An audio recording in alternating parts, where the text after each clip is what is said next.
बदायूं के दातागंज क्षेत्र के सराय गांव के पास तालाब की खोदाई में निकली शिवलिंग की मूर्ति। सूचना मिलते ही तालाब की खोदाई में निकले शिवलिंग को देखने के लिए लोगों की भीड़ एकत्रित हो गई। आपको बता दें, बदायूं के दातागंज क्षेत्र में वाटर वुमेन शिप्रा पाठक जिस स्थान पर पौधशाला का निर्माण करा रही हैं, वहां पौधे के संरक्षण को तालाब की खोदाई का काम चल रहा है। तालाब की खोदाई के दौरान मजदूरों ने बताया कि एक पत्थर निकला है। सूचना मिलने पर शिप्रा पाठक समेत तमाम लोग मौके पर पहुंचे और बताया कि वह शिवलिंग है, उसमें 5 मुंह बने हुए हैं। कई लोग उसे देखने के लिए वहां पहुंचे हैं। फिलहाल प्रशासन को भी इस मामले की सूचना दी गई है। नर्मदे हर। मैं सदैव से ये बात कई मंचों से कहती हूँ कि धर्म में आस्था चमत्कार हो इसलिए नहीं करना चाहिए। अगर आप आस्था रखते हैं तो चमत्कार होता ही है। चमत्कार के लिए आस्था नहीं होनी चाहिए। और साधु संतों में मेरी आस्था सदैव से थी।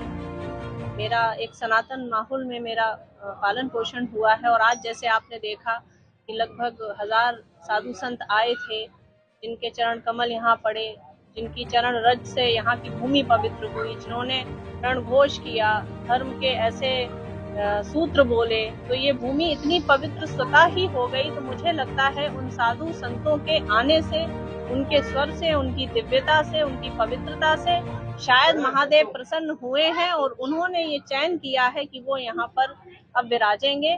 क्योंकि ये एक ऐसा आज अलौकिक वातावरण बना था 2-3 घंटे को, जिसमें मंत्रों की गूंज हुई थी, हवन हुआ था और इसमें पूजन चल रहा था साधु संतों के चरण का। और आदरणीय संतों द्वारा ही तालाब की खुदाई हुई थी और उनकी खुदाई में, उनके पूजन के बाद जब वो खुदाई शुरू हुई, उसी के कुछ देर के बाद ये प्रकट हो गए हैं। तो ये मैं संतों से ही पूछूंगी कि इनको कैसे हम स्थापित करेंगे, कैसे पूजन होगा और आगे कैसे क्या होगा। क्या इस भूमि पे इन्हें स्थापित करने का मन बना लिया गया?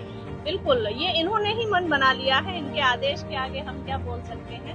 आदरणीय द्विजरी स्वामी जी को हमने फोन पर अभी वार्ता की और उनसे पूछा कि ऐसे ऐसे स्वयंभू निकले हैं तो क्या करना है। तो उन्होंने बोला कि जो भी साधु संत वहाँ हैं उनके द्वारा आप अभी व्यवस्थित स्थान पर उन्हें रखवाइएगा और फिर स्वामी जी के द्वारा ही ये स्थापित होगा।